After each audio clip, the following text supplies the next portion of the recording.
Sekuza kuphela ikhulu leentsuku eli liphantsi kwenkqubo yemiqathango yosuleleko, i-lockdown.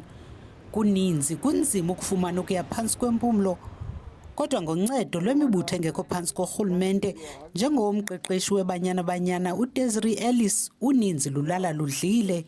Iqumrhu lakhe iDesiree Ellis Foundation liphakele iintsapho ezimalunga nama-600 isidlo esishushu mihla le. It's not only during COVID, but it's happened before and it will continue after. I also get a supply of vegetables once a week through the Balls and Books Foundation, and that is all to assist the feeders in Anogo Park. Esisxeko seKapa sithi Ngamawakawaka lalisisu sithenca emqolo mihla le meko yenziwa mandundu nasisimo semiqathango ye-COVID-19.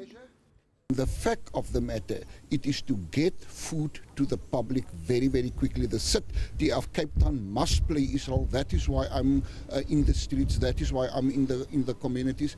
Kubekho impumelelo kumakhitshi esuphu kwinkundla ephakamileyo eKapa kule veki. Inkundla ibagwebele ukuba baqhubeke betyisa abantu.